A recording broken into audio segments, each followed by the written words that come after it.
نفرتوں کے اس دور میں جبکہ مسلمانوں کو کوئی گالی دے رہا ہے، آپ گالی مت دیجئے، آپ مسکرائیے، آپ دعائیں دیجئے۔ ہمارے نبی نے گالیاں سن کر دعائیں دی ہیں، ہمارے نبی نے گالیاں سن کر مسکرایا ہے۔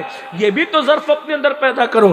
صرف کھانا کھانے سے پہلے نمک چکھنا ہی سنت نہیں ہے، صرف سروں پہ امامے باندھنا سنت نہیں ہے، صرف مسواک رکھنا سنت نہیں ہے، گالی سن کر مسکرا کر دعا دینا یہ بھی تو میرے نبی کی سنت ہے۔ اور ایک بات بتاؤں، جب بھی نفرتوں کی اور محبتوں کی جنگ ہوتی ہے، نفرتیں ہار جاتی ہے، محبت جیت جاتے ہیں۔ دیکھ رہے ہیں نفرتیں، حضرت عمر تلوار لے کر آ رہے ہیں، میں محمد کی گردن اڑا دوں گا، یہ نفرتیں ہیں اور وہاں دعائیں ہیں، اللہ عمر کو ہدایت عطا فرما۔ نفرتیں ہار گئی، محبتیں جیت گئی، تلوار لانے والا ہمیشہ قدموں میں غلام بن کر کے رہ گیا۔ دیکھ رہے ہیں آپ، یاد رکھیے، اس لیے محبتوں کے سفیر بنیے، محبتوں کے دائی بنیے، محبتوں کا پیام لے کر کے چلیے۔ ہاں، بزدل بھی مت بنیے، بہادر بنیے مگر محبتوں کے ساتھ، بہادر بنیے مگر الفتوں کے ساتھ۔ تو عرض یہ کر رہا تھا میرے بھائی، ہمیں کرنا کیا ہے؟ کوئی گالی دے رہے دینے دیجیے، کوئی نفرتوں کی بات کرے کرنے دیجیے، سب کا اپنا اپنا ظرف ہے۔ مشکیزے سے وہی نکلتا ہے جو اس کے اندر ہوتا ہے۔ ہمارے اندر عشق ہے، محبت ہے، غیرت و حمیت ہے۔ ہمیں 3 باتوں پہ محنت کرنا ہے، سب طرف سے توجہ ہٹا کر 3 باتوں پہ۔ نمبر 1، اور یہ میں نے کہاں سے لایا؟ امام اہل سنت کا ایک رسالہ ہے، تدبیر فلاح، دعوت و اصلاح، تدبیر فلاح، ہاں میں وہاں سے تدبیر فلاح نجات و اصلاح، دعوت نجات و تدبیر فلاح نجات و اصلاح، امام اہل سنت نے ایک رسالہ ترتیب دیا ہے، مختصر ہے، ملک کی ترقی کے لیے۔ ہندوستان کو ہمیں ترقی پہ لے جانا ہوگا کیونکہ ہم ہندوستان کا ایک حصہ ہیں، اپنے ملک سے محبت کرنی ہوگی۔ ملک کے خلاف کسی بھی کارروائی میں ہمیں نہ رات کے اندھیرے میں شریک ہونا ہے نہ دن کے اجالے میں۔ کیوں؟ کیونکہ اس ملک کے اندر، اس کے سینے میں ہماری بہت قیمتی چیزیں مدفون ہیں، بہت قیمتی۔ اس میں محبوب الہی نظام الدین جیسا ہیرا ہمارا ہے، معین الدین غریب نواز جیسا ہمارا ہے، قطب الدین بختیار کاکی اس میں ہے، صابر پاک ہے۔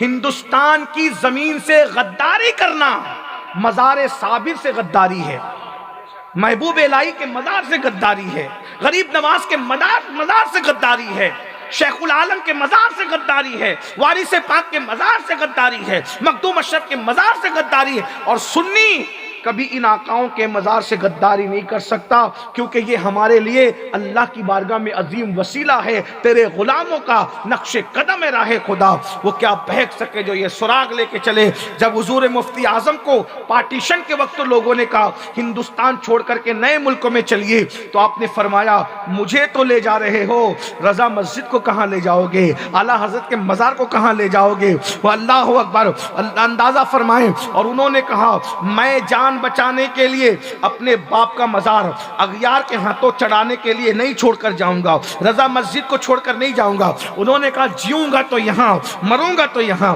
یہ ہمارے اسلاف کی زندگی تھی، یہ ہمارے اسلاف کی سوچ تھی۔ حالانکہ اگر وہ کہیں اور چلے جاتے تو دوسروں کو جتنی پذیرائی ملی ہے اس سے زیادہ ان کو پذیرائی ملتی۔ جب ان کے غلاموں کی اتنی عزت تھی تو ان کی کتنی عزت کی جاتی، لیکن انہوں نے اس عزت کو ٹھکرایا اور انہوں نے کہا ہم رہیں گے تو خواجہ کے ہندوستان میں، ہم رہیں گے تو محبوب الہی کے ہندوستان میں، اور پوری زندگی انہوں نے گزاری۔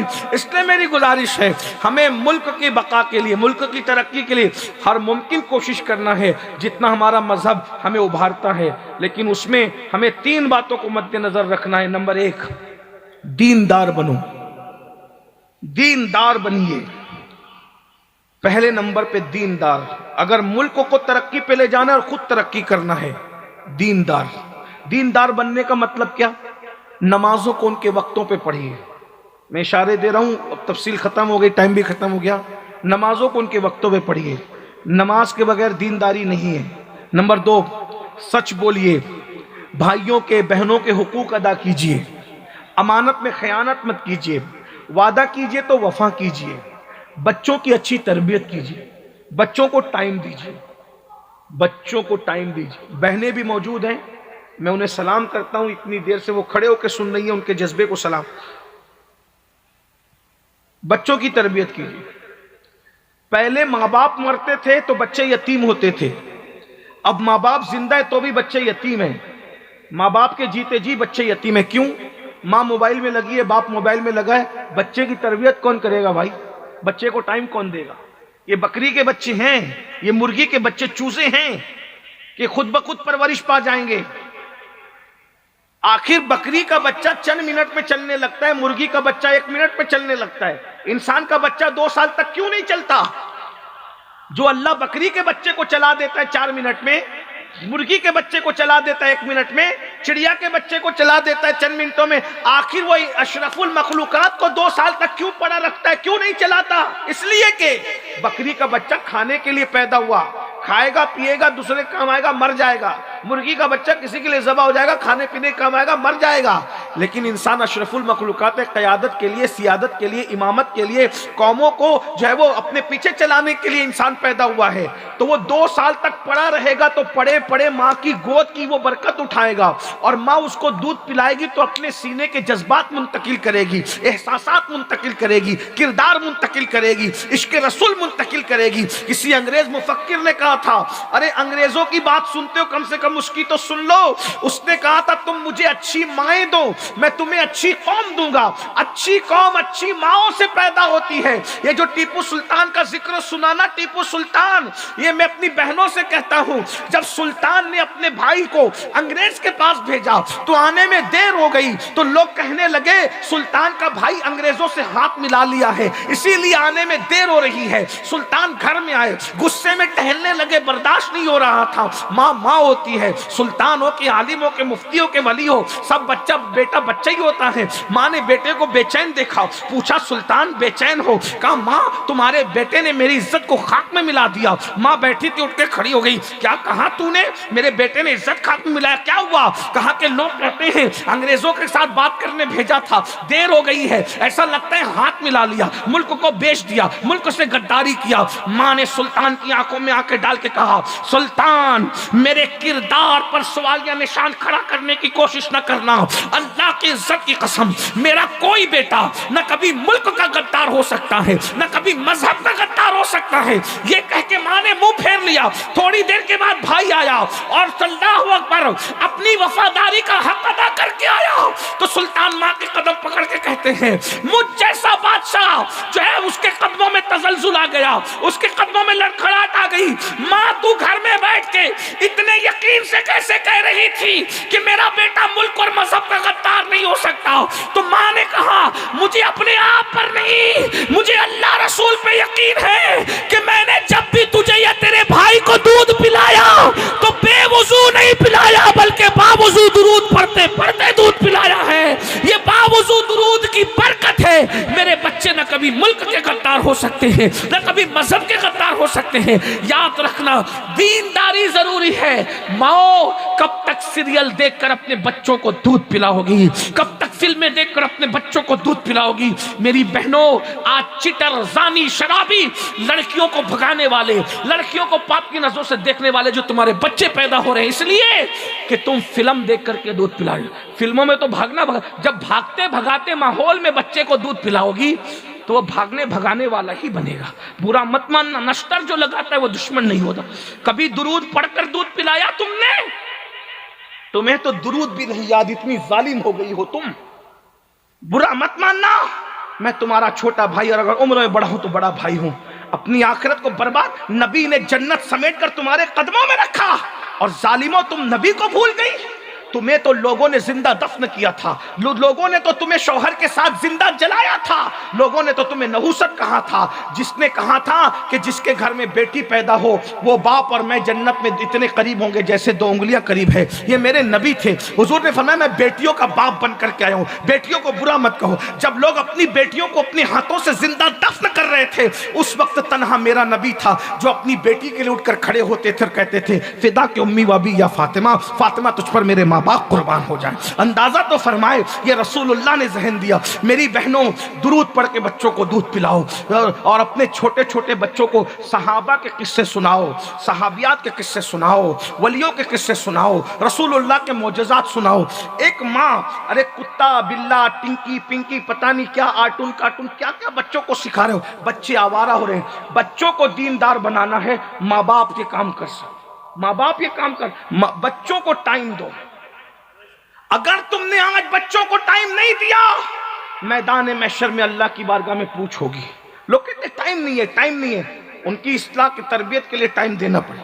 2 گھنٹے، گھنٹہ بھر جو بھی اللہ نے توفیق دی، ٹائم نکالو بچوں کے لیے، ان کو سکھاؤ سیدھے ہاتھ سے کھانا چاہیے، نمک چکھنا چاہیے، ایسے بیٹھنا چاہیے، ابے نہیں بولنا چاہیے، تو تڑاک نہیں کرنا چاہیے۔ گفتگو ہمارے بچوں کی اتنی اچھی ہو کہ بچوں کو دیکھ کر کے اندازہ ہو کہ بچے ایسے ہیں تو اس گھر کے بڑے کیسے ہوں گے۔ عنوان نہیں ہے لیکن میرا دل چاہ رہا ہے کہ میں نبی کے گھر کے بچوں کو نبی کے گھر کے بچوں کو بیان کروں۔ بڑوں کی فکر بچوں سے پتہ چلتی ہے، نبی کے گھر کے بچے کیسے تھے، بڑے بڑوں کو جامد و ساکت کیا ہے۔ ایک مرتبہ نبی کے گھر کا ننھا سا بچہ ایک جگہ موجود تھا، توجہ کر لیں، نبی کے گھر کے بچے ننھا سا بچہ موجود تھا۔ ایک صاحب کو سوجی کہ وہ اپنے باپ داداؤں کی تعریف کرے، تو انہوں نے کہا میرا دادا تو حاتم طائی تھا اور اتنا سخی تھا کہ اس نے 10 دروازے بنا کر کے رکھے تھے۔ فقیر ایک دروازے سے آتا تو بھی دیتا، دوسرے سے آتا تو بھی دیتا، تیسرے سے آتا تو بھی دیتا، حتیٰ کہ 10 کے 10 دروازے سے آتا تو بھی دیتا۔ وہ ننھا سا شہزادہ نبی کے گھر کا، اس نے اتنے بڑے مجمع میں جب کہ لوگ اش اش کرے تو او واہ واہ واہ کیا داد و فریاد ہے، 10 دروازے سے بھیک۔ نبی کے گھر کے خاندان کے، نبی کے گھر کے بچے بس تربیت کی برکت، بس اور یہ تو بخیلی ہے، یہ کون سی سخاوت ہے تیرے دادا کی؟ کہا یہ کیا بخیلی، 10 دروازے سے تیرے بخیلی، اور کہا ایک سے اتنا نہیں دیا کہ دوسرے سے آنا پڑا، دوسرے میں بھی جھولی بھری کہ تیسرے سے آنا پڑا، تیسرے میں بھی کام نہ بنا کہ چوتھے سے آنا پڑا، اور یہ تیرا دادا تھا۔ اب ذرا سخاوت سن، میرے نانا اتنے سخی تھے کہ ایک مرتبہ جس کو دے دیتے تھے دینے والا بنا دیتے تھے۔ واہ کیا جود و کرم ہے، شیخ بتا تیرا نہیں سنتا ہی نہیں، مانگنے والا تیرا۔ وہ پوچھا تیرا نانا کون تھا؟ کہا وہی جس کو دنیا محمد الرسول اللہ کے نام سے جانتی۔ یہ میرے نانا آسماں خان، زمین خان، زمانہ مہمان، صاحب خانہ لقب کس کا ہے؟ تیرا تیرا میرے کریم سے گر قطرہ کسی نے مانگا، قطرہ کسی نے مانگا، دریا بہا دیے ہیں، در بے بہا دیے ہیں۔ اور نجف پہ جا کے دیکھو، جو نجف کا بادشاہ آج دونوں ہاتھ سے کائنات کو بھیک بانٹ رہا ہے، اس کو کس نے عطا کیا ہے؟ جا کے کربلا میں دیکھو، جو دونوں ہاتھوں سے بھیک بانٹ رہا ہے، اس کو دینے والا کس نے بنایا ہے؟ جس کے لیے دنیا کہتی ہے خواجہ ہند وہ دربار اعلیٰ تیرا، کبھی محروم نہیں، مانگنے والا تیرا، اس غریب نواز کو دینے والا کس نے بنایا ہے؟ بغداد کا تاجدار جس کی چوکھٹ پہ جھاڑو لگا کے لوگ ولی بن رہے ہیں، اس کو دینے والا کس نے بنایا؟ اس کو دینے والا ایک ہی جسے دنیا محمد الرسول اللہ کہتی ہے۔ جب منگتوں کی عالم یہ ہے تو اس داتا کا عالم کیا؟ کیوں اپنی گلی میں وہ روادار صدا ہو جو بھیک لیے راہ گدا دیکھ رہا ہو، آتا ہے فقیروں پہ انہیں پیار کچھ ایسا، خود بھیک دے اور خود کہے منگتا کر۔ لوگ بھیک دے کے دعا کا تمنائی ہوتا ہے، یہ تو ہمارا داتا ایسا ہے، بھیک بھی دیتے ہیں اور دعا بھی دیتے ہیں۔ منگتا تو ہے منگتا، کوئی شاہوں میں دکھا دے جس کو میرے سرکار سے ٹکڑا نہ ملا ہو۔ ہائے ہائے، اپنے بچوں کو سکھاؤ، اپنے بچوں کی تربیت کرو۔ آج کہتے ہو کہ بچے مرتد ہو رہے ہیں، بچے ملحد ہو رہے ہیں، بچیاں مرتد، یہ ماں باپ کا قصور ہے کہ ہم نے اپنے بچوں کی تربیت نہیں کی۔ اپنے بچوں کی تربیت کے لیے ٹائم نکالو ورنہ تمہیں جہنم کا ایندھن بنایا جائے گا۔ کھانا سکھاؤ، بولنا سکھاؤ، اٹھنا سکھاؤ، بیٹھنا سکھاؤ، تربیت کرو۔ تو کیا کہہ رہا تھا؟ دیندار بنو، پہلی چیز دیندار بنو، نمازوں کی پابندی ہو، حقوق کی ادائیگی ہو، سب کا بھلا چاہو، کسی کا برا مت چاہو۔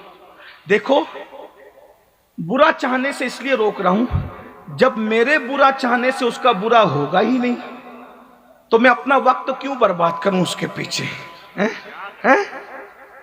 بھائی کوا کائیں کائیں کر کے سوچے کہ گائے مر جائے تو میں اس کو کھاؤں، تو اس کے کوسنے سے گائے مرتی ہے کیا؟ نہیں مرتی۔ تو ہمارے برا چاہنے سے کیا؟ غلام رضا کا برا ہو جائے، غلام وارث کا برا، کیوں چاہتے ہو برا؟ یہ کیوں نہیں کہتے کہ اس کا بھلا ہو جائے؟ ارے بھلا ہو گیا تو اچھی بات ہے نا، حضور کے امتی کا بھلا ہوگا، اور نہ ہوا تو بھلا چاہنے کا اجر تو اللہ عطا کرے گا۔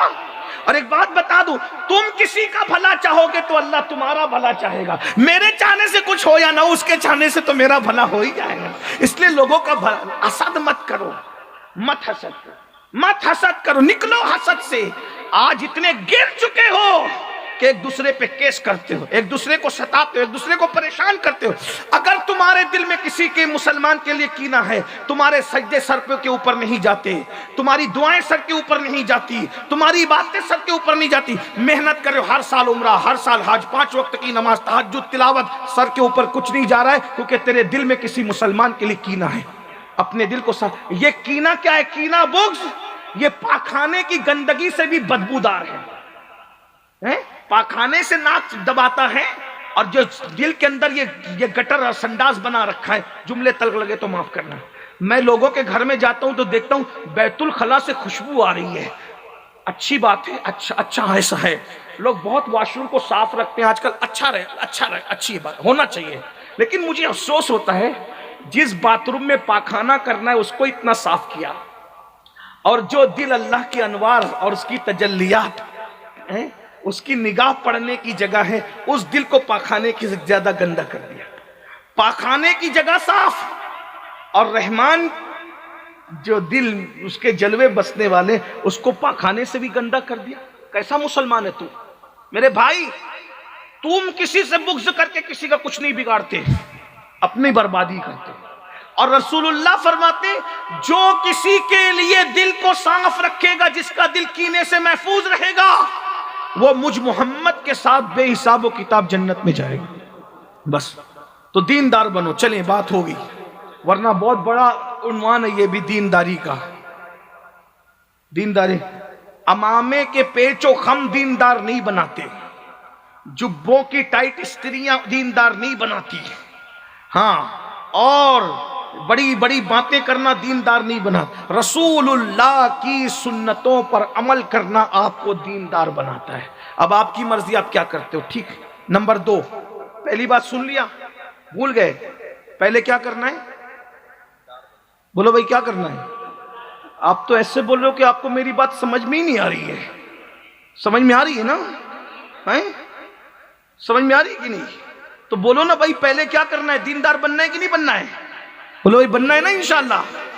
اور تمہیں اتنی سردی لگی، مجھے پسینے ہو رہے ہیں بھائی، لیکن بولو تو صحیح نا کہ دیندار بنو گے کہ نہیں بنو گے؟ یہ مولانا عدنان نے انسان بٹھائے کہ گڈھے بٹھائے؟ بھائی بولو نا، آگے بڑھو، دیندار بنو انشاءاللہ۔ لیکن دیندار کون سا؟ مکار والا نہیں، ریاکار والا نہیں، رسول اللہ جیسا دیندار بنانے آئے تھے ویسا۔ اس کی ایک جھلک دیکھ لو دینداری کی۔ بول دو، بولوں؟ ٹائم تو ختم ہوا، بولوں؟ بات آگے بڑھاؤں گے نہیں؟ ہاں میسج تو آ رہے ہیں، لیکن یہ ہاتھ نہیں اٹھاتے، نہیں کچھ بولتے کہ نہیں؟ یہ زبردستی والا نہیں، بولو سننا چاہتے ہو تو بولوں میں کیسے دیندار؟ دیکھیں کیسے دیندار تھے بتاتا ہوں۔ اب آپ دیکھیے، ہم ایسے دیندار ہیں کہ سب کا ہڑپ کر جائیں۔ وہ کہ ایک صحابی کے گھر مہمان آئے، ایک صحابی کے گھر مہمان آئے، انہوں نے مہمان کے لیے بکری ذبح کی۔ اب بکری ذبح کی تو انہوں نے سوچا کہ ہم تو مہمان کے ساتھ بکری کا گوشت کھا لیں گے، بکری کے سر اور پائے پڑوسی کو دے دیتے ہیں تاکہ ہمارا پڑوسی بھی بکری کا گوشت کھا لے۔ اس پڑوسی گھر بکری کے سر اور پائے پہنچے تو انہوں نے اپنی بیوی کو کہا دیکھو ہم تو کھاتے رہتے ہیں، ہم سے زیادہ ضرورت ہمارے پڑوس بھائی کو ہے، اس کو دے دیتے ہیں۔ ان کے گھر پہنچا تو وہ کتنے رسول اللہ کے سب تربیت یافتہ تھے، شاگرد تھے، انہوں نے کہا ہم تو کھاتے ہی رہتے ہیں کہ چلو ہم اپنے پڑوسی کو دیتے ہیں۔ انہوں نے کہا ہم تو کھاتے نہیں تھے، ہم اپنے پڑوسی، یعنی ہر بندہ ایک دوسرے کو ترجیح دے رہا اپنے اوپر۔ وہ پورے محلے میں بکری کے سر اور پائے گھومتے رہے اور آخری میں جس گھر سے چلے تھے اسی گھر میں واپس آ گئے۔ یہ مسلمان تھا یہ۔ اور آج تو اس کا بھی کھا لے، اس کا بھی کھا لے، ہڑپ کر جائے، مسجد کا بھی کھا لے، مدرسے، اللہ رسول کا نہیں چھوڑ رہے بھائی، حج عمرہ کے پیسے بھی کھا جا رہے۔ یہ ہے مسلمان، یہ مسلمان ہے جسے دیکھ کے شرمائے یہود، ہنسنے کی بات نہیں ہے، برباد کر رہے اپنے آپ۔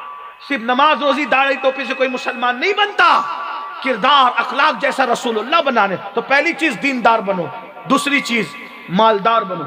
کیا بننا ہے؟ مولانا عدنان سے لڑنا نہیں، کون سا سید اٹھا کر کے لایا تھا، دو مولوی اٹھا کے لایا تھا جو بولتا مالدار بنو، سب تو آکے یہی بولتے کہ رسول اللہ غریب تھے، صحابہ غریب تھے۔ او جھوٹو کذاب، نبی کبھی غریب نہیں تھے۔ میرا نبی، دنیا کا سب سے خوبصورت انسان میرا نبی، دنیا کا سب سے بڑا عالم میرا نبی، دنیا سے سب سے بڑا بااخلاق میرا نبی، دنیا کا سب سے مالدار انسان میرا نبی۔ میرا نبی کتنا مالدار ہے، اللہ اکبر، مالک کونین ہے، گو پاس کچھ رکھتے نہیں، دو جہاں کی نعمتیں ہیں ان کے خالی ہاتھ۔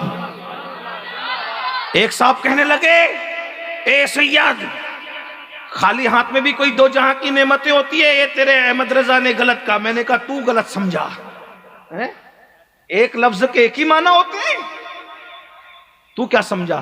بولے یہ خالی ہاتھ ہے نا، خالی اس میں کچھ نہیں، تو خالی ہاتھ میں کوئی ہوتا ہے؟ میں کہا تو سمجھا نہیں، وہ احمد رضا ہے، جہاں تجھ جیسے 50-100 لوگ ان کے بچوں کا پانی وانی بھرتے ہوں گے نا، تو وہ تو ہے۔ وہ بھی میں نے بہت بڑی بات کہہ دی، ورنہ تو وہ بھی نہیں ہے۔ مینار قصر رضا کوئی مبالغہ، میری عادت میں مبالغہ نہیں ہے، لیکن بات کر رہا ہوں، ایک لفظ کے کئی معنی ہوتے ہیں۔ خالی، خالی کا ایک مطلب ہوتا ہے اونلی، صرف۔ اب سمجھے؟ خالی کا ایک مطلب ہوتا ہے کچھ نہیں، اور خالی کا ایک مطلب ہوتا ہے اونلی اور صرف۔ مطلب جیسے آپ کو سمجھاؤں، سمجھ میں تو آ گئی ہوگی، لکھنؤ والے ہیں لیکن قریب رہتے ہیں، بہرحال چلیں۔ جب وہ ہماری کوئی بات نہیں سمجھتا نا، راجستھان میں، MP میں، تو میں لوگوں کو کہتا ہوں میں یہ بات لکھنؤ میں کہتا تو لوگ سمجھتے ہیں، لیکن یہاں کے پتہ چلتا کہ اب لکھنؤ والے بھی تھوڑا دیر پیچھے ہو رہے ہیں۔ نہیں، میں یہ نہیں کہوں گا، مجھے دلوں کا بڑا خیال ہے۔ ہاں ٹھیک ہے، سبھی مہاجر، اصل وطن تو جنت ہے، اصل وطن تو جنت ہے، سبھی مہاجر ہیں، کون کہاں کا ہے؟ وطنی کوئی نہیں ہے بھائی، سب مہاجر ہیں، اسی لیے تو لوٹ کر جانا ہے۔ مہاجر کو لوٹ کر جانا ہوتا ہے، اگر وطن ہوتا تو یہی، وطن سے کوئی نہیں جاتا، وطن کی طرف جاتے ہیں، انا للہ و انا الیہ راجعون، ادھر لوٹ کر جانا ہے، وطن وہاں سے ہے۔ اسی لیے وطن سے محبت ایمان کی علامت کہا بزرگوں نے، کیونکہ اصل وطن تو جنت ہے، جنت سے محبت ایمان کی نشانی ہے۔ بہرحال کیا کہہ رہا تھا؟ اللہ اکبر، خالی، اونلی۔ یہ جو ہے نا، یہ جو مولانا عدنان نے جلسہ کرایا نا، تو انہوں نے اعلان کیا کہ اسٹیج پر خالی علماء بیٹھیں گے، بس خالی۔ خالی کا مطلب کیا ہوا؟ خالی علماء بیٹھیں گے، خالی علماء کے سوا کوئی نہیں بیٹھے گا، مطلب اونلی، صرف علماء بیٹھیں گے، غیر عالم کوئی اسٹیج پہ نہیں ہے۔ ابھی انہوں نے اعلان کیا کوئی داڑھی منڈا، ابھی انہوں نے کیا اعلان کیا، انہوں نے کیا، کر دیا اعلان انہوں نے۔ دلوں کا خیال کیا کریں، شرعی مسئلہ بتانے کے وقت بھی دلوں کا خیال کیا۔ یاد رکھیے یہ حضور کے امتی ہیں، یہ حضور کے امتی ہیں، اور حضور کا امتی کعبے کی حرمت سے بڑھ کے حضور کی امتی کی حرمت ہے۔ ہمیں انہیں جلسوں میں نہیں ڈانٹنا، کہیں نہیں ڈانٹنا، ان کا دل دکھے گا تو حضور کا دل دکھ سکتا ہے۔ شرعی مسئلے پہ عمل کیجئے، لیکن دلوں کا بھی خیال، شرعی مسئلے سے سمجھوتا نہیں کرنا ہے، لیکن دلوں کا بھی خیال کرنا ہے۔ دلوں کا خیال بہت، شرعی مسئلہ کہ سن لیجئے، شرعی مسئلہ بھی بیان ہو، دلوں کا خیال بھی ہو۔ ایک بڑے میاں مدینہ منورہ میں وضو کر رہے ہیں، وضو غلط کر رہے ہیں، حسنین کریمین شہزادوں نے دیکھا بڑے میاں وضو غلط کر رہے ہیں، میرے اور آپ جیسا ہوتا غلط کر رہا ہے، یہی نا بولا نا۔ ہائے ہائے، علی کے شہزادے تھے، نبی کے پروردہ تھے، قریب گئے بڑے میاں کے، چچا جان ہم بچے ہیں، ایک بار آپ ہمارا وضو دیکھ لے کہ ہم صحیح کرتے ہیں کہ غلط کرتے ہیں۔ اگر ہم غلط کریں تو ہماری اصلاح کر دیں. ذرا ایک بار ہمارا وضو چیک کریں. آپ بڑے ہم بچے ہیں. دونوں شہزادوں نے وضو کرنا شروع کیا. بڑے میاں نے پیشانی چوم کے کہا بچوں تم ہو کون؟ تم نے تو وضو کر کے میرے وضو کی اصلاح کر دی. کہا وہ علی جن کو جانتے ہو نا اسی کے بیٹے فاطمہ کے لڑ. یہ ہے دل کا بھی مسئلہ بیان ہونا. مسئلہ مت چھپاؤ, بیان ہونا. شریعت سے سمجھوتا نہیں ہوگا, بیان ہونا. دل کا خیال رکھا جانا. ہاں مجھے لوگ بہت ستاتے ہیں لیکن میں ناراض چڑھتا نہیں ان لوگوں پہ. ابھی وہاں ایک شہر میں گیا تھا, لوگوں نے تقریر کرنے نہیں دی لیکن میں ان پہ ناراض نہیں ہوں. میں نے کہا بھیا محبت بہت دی ہے لیکن آئندہ ایسی کسی کو مت دینا. دی تو محبت کی ہے. لوگوں نے کچھ کا کچھ اس پہ کہا. میں ناراض نہیں ہوتا. مجھے ڈر لگتا ہے کہ میں حضور کی امتی پہ ناراض ہو جاؤں, کہیں میرا یار مجھ سے ناراض, میری زندگی بھر کی کمائی برباد ہو جائے گی. جو پیا کو بھائی اختر وہ سہانا راگ ہے, جس سے ناخوش ہے پیا وہ راگنی اچھی نہیں. تو ابھی مولانا نے کہا کوئی غیر شرع یعنی اسٹیج پر خالی باشرہ لوگ ہوں گے. اسٹیج پر صرف خالی مطلب صرف اونلی. اتنا سمجھ گئے نا؟ اب زیادہ مثال دینے کی ضرورت ہے نہیں نا؟ سمجھ میں آتی ہے کہ نہیں آتی ہے؟ سمجھ میں آ گئی نا؟ خالی کا ایک مطلب ہوتا ہے اونلی اور صرف. اب سمجھے؟ تو بھائی دولت جتنی زیادہ ہوتی ہے, توجہ, دولت جتنی زیادہ ہوتی ہے رکھنے کے لیے اتنی بڑی تجوری چاہیے, اتنی بڑی جگہ چاہیے, ہے کہ نہیں؟ ہے کہ نہیں بھائی؟ اگر کوئی کروڑ پتی ہے تو بیگ میں کام نہیں بنے گا, تجوری چاہیے. ارب پتی ہے تو تجوری میں کام نہیں بنے گا, کئی تجوریاں چاہیے. دولت جتنی ہو اتنی بڑی جگہ چاہیے رکھنے کے لیے.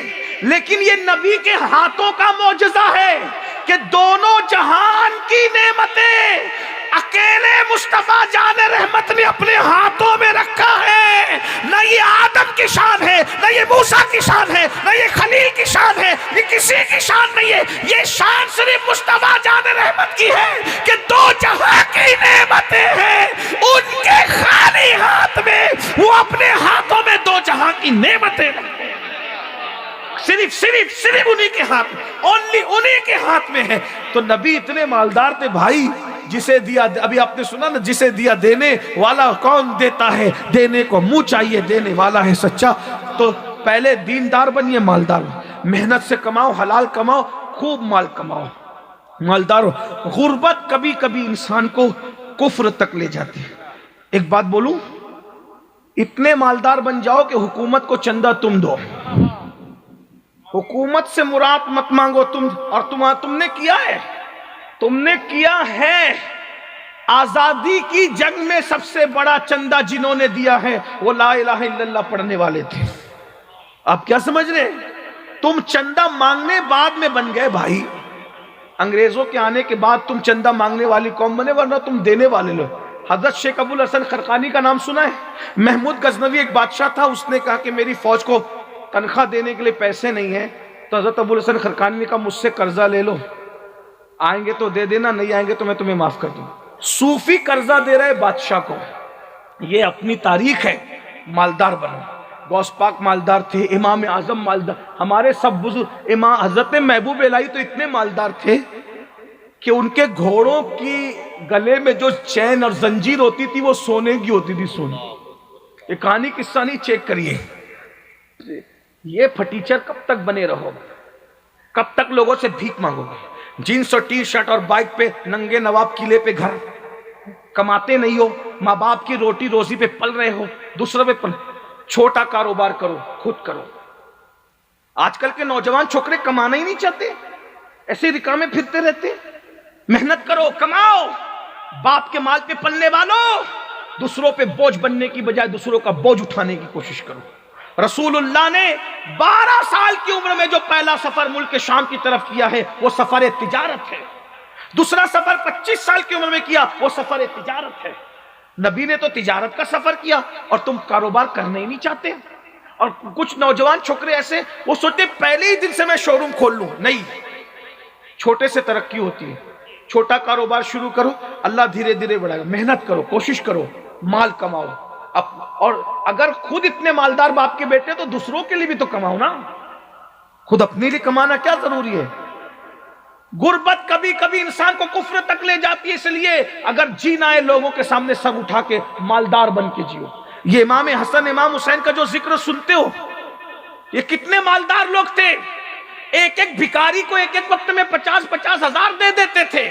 ارے 50,000 تو تمہارا کوئی بہت بڑے سے بڑا منسٹر بھی کسی کو بھیک میں نہیں دیتا، امام حسن 50,000 دے کے تھے۔ آج تنگی ہے نا اس لیے کم دیا، بعد میں آنا تو اور زیادہ دے۔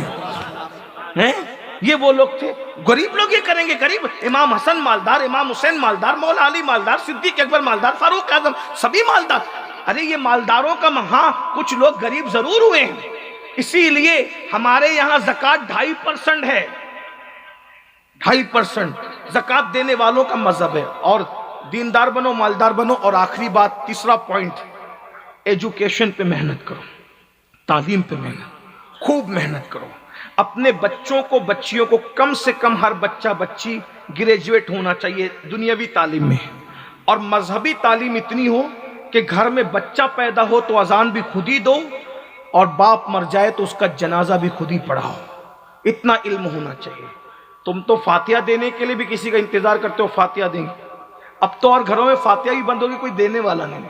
یہ حال ہو گیا ہے میرے بھائیوں۔ کہتے ہیں دی اذانیں کبھی یورپ کے کلیساؤں میں اور افریقہ کے تپتے ہوئے صحرا۔ یورپ کے کلیساؤں میں اذان دی تھی، آج اپنے بچے کان میں اذان دینے کی اوقات نہیں رکھتے۔ کیا یورپ کے کلیساؤں میں اذان دو گے؟ اس لیے علم حاصل کرو، پڑھو، تعلیم حاصل کرو۔ جن کو قرآن پڑھنا نہیں آتا، رمضان شریف شروع ہونے سے پہلے پہلے قرآن سیکھ لو، 5 پارے محنت سے پڑھو، 25 پارے اللہ خود ہی تمہارے دل میں ڈال دے گا۔ قرآن آسان ہے پڑھنا، پڑھو بیٹھو۔ جو قرآن پڑھنا نہیں سیکھے گا، صوفیہ فرماتے ہیں کہ قیامت کے دن وہ اندھا اٹھایا جائے گا۔ قرآن پڑھنا سیکھ لو، دین سیکھ لو۔ مولانا عدنان صاحب نے مجھے جس عنوان کے حوالے سے اشارہ دیا ہے، میں اسی پر کچھ معروضات پیش کرنا چاہوں گا۔ اللہ تعالیٰ کی بارگاہ میں دعا ہے کہ اللہ تبارک و تعالیٰ مجھے حق کہنے اور آپ سب کو حق سن کر اس پر عمل کرنے اور اسے عام کرنے کی توفیق عطا فرمائے۔ ملک ہندوستان میں ہم رہتے ہیں الحمدللہ، اور ملک ہندوستان میں رہنا یہ ہماری پسند ہے، ہم اپنی پسند سے اپنے اس ملک میں رہتے ہیں، ورنہ اللہ کی زمین بہت بڑی ہے، اور روز اول سے اس ملک سے ہم نے محبت کی ہے۔ محبت نہیں بلکہ ہم نے اس سے عشق کیا ہے، ہم نے اس زمین سے عشق کیا ہے، کیونکہ یہ زمین عشق و محبت کی زمین ہے، یہ محبت پیار کی زمین ہے، یہ محبت رواداری کی زمین ہے، یہ محبت الفتوں کی زمین ہے، یہ زمین نکہتوں کی زمین ہے۔ اس زمین کو اللہ نے بڑی زرخیزی عطا کی ہے، یہ زمین حیا کی زمین ہے، یہ زمین جو ہے وہ ایک دوسرے کے ساتھ حسن سلوک کی زمین ہے۔ اس زمین کو اللہ نے پسند کیا ہے، اس زمین کو اللہ کے رسول نے پسند کیا ہے۔ میں آپ کو بتاؤں، آپ ہندوستان سے اسلام اور مسلمانوں کا اتنا گہرا تعلق ہے اور اتنا پرانا اور قدیم رشتہ ہے، جب لوگ رشتے کی اہمیت نہیں جانتے تھے اس وقت سے اس زمین سے ہمارا رشتہ ہے، جب لوگ انسانیت سے ناواقف تھے اس وقت سے اس زمین سے ہمارا رشتہ ہے۔ اس لیے کہ ہم مسلمانوں کا عقیدہ یہ ہے کہ دنیا کا پہلا انسان جسے حضرت آدم علیہ السلام کہتے ہیں، وہ سب سے پہلے ہندوستان کی سرزمین پر تشریف لائے۔ مسلمانوں کے اکثر محققین کا یہ قول ہے کہ ہندوستان کی سرزمین پر پہلا انسان حضرت آدم علیہ السلام کی شکل میں اس زمین پر آیا۔ جنت سے انسان نکلتا ہے اور ہندوستان میں قدم رکھتا ہے، اس کا مطلب یہ ہے قدرت کا انتخاب جو ہے ہندوستان کی سرزمین ہے۔ اللہ جہاں چاہتا اس زمین پر آدم کو اتار دیتا، لیکن حضرت آدم علیہ السلام کو اللہ نے ہند کی زمین پہ اتارا۔ اب یہاں ایک اشارہ دے کر آگے بڑھنا چاہتا ہوں، اہل عشق اس کو یوں کہتے ہیں اس لیے کہ جب کہیں سے سواری چلتی ہے، توجہ کرنا، جب کہیں سے سواری چلتی ہے تو جو سب سے قریب اسٹاپ ہوتا ہے وہاں پہلے مسافر اترتے ہیں۔ تو جنت سے مسافر چلا اور زمین ہند پہ اترا، اس کا مطلب یہ ہے جنت سے ہندوستان کا رشتہ بڑا قریب کا رشتہ ہے۔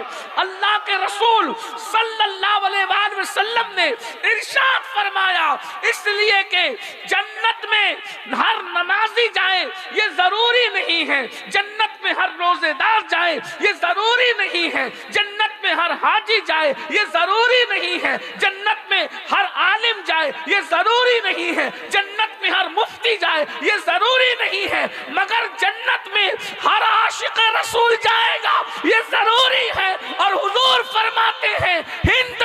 مجھے اپنے عاشقوں کی خوشبو آتی ہے۔ اقبال کہتے ہیں میرے عرب کو آئی ٹھنڈی ہوا جہاں سے، میرا وطن وہی ہے، میرا وطن وہی ہے۔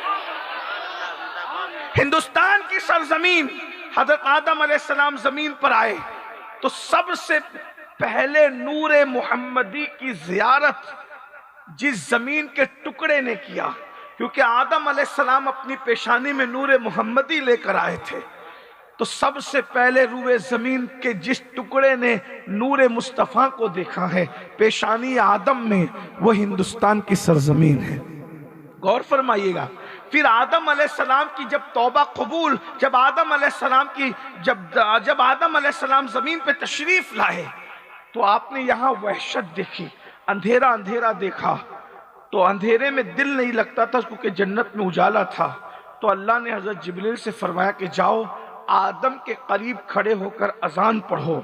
تو حضرت جبریل نے آدم کے قریب کھڑے ہو کے اذان پڑھی۔ ابھی یمن، شام اور عرب اذان کے نام سے ناواقف تھے، سب سے پہلی اذان کی آواز اگر کہیں گونجی ہے تو وہ ہندوستان کی سرزمین ہے۔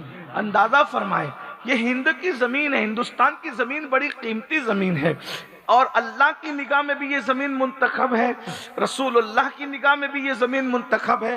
خود اللہ کے رسول علیہ الصلوۃ والتسلیم نے جو ہے اس زمین کی جڑی بوٹیوں کی تعریف فرمائی ہے۔ اگر سے ان حدیثوں کی جو ہے وہ سند پر اور ان حدیثوں کی جو ہے وہ اسناد پر محققین نے ضعف کا حکم لگایا ہے، لیکن آپ جانتے ہیں جو اہل علم ہے کہ فضائل اعمال میں جو ہے وہ ضعیف روایتیں مقبول ہیں، اس اعتبار سے میں اس کو پیش کر رہا ہوں۔ اللہ کے رسول علیہ السلام کے اقوال بیان کیے جاتے ہیں کہ ہندوستان کی جڑی بوٹیوں میں اللہ نے شفا رکھا ہے۔ کسی مقام پر ہندوستان کے عود کی تعریف کی گئی، کسی مقام پر ہندوستان کی جڑی بوٹیوں کی تعریف کی گئی، کسی مقام پر ہندوستان کی تلواروں کی تعریف کی گئی، بلکہ صحابہ کرام نے کسی نے کہا اللہ کے رسول کا چہرہ ایسا دکھتا ہے جیسے ہندوستان کی تلواریں چمکتی ہے، تو حضور علیہ السلام نے اصلاح فرمائی کہ یا کسی نے اصلاح کی کہ یوں نہ کہو کہ ہندوستان کی تلوار کی طرح، بلکہ یوں کہو کہ چاند کی طرح چہرہ چمکتا ہے، اس لیے کہ تلوار میں لمبوترا پن ہوتا ہے اور چاند کے اندر گولائی ہوتی ہے۔ اندازہ فرمائیں تو ہند اول دن سے نگاہ رسول میں بھی ہے، نگاہ خدا میں بھی ہے، اسی لیے 12 سے زیادہ صحابہ کرام کے مزارات ہندوستان کی سرزمین پر موجود ہے، اور انبیاء کرام کے مزارات بھی ہندوستان کی سرزمین پہ موجود ہے۔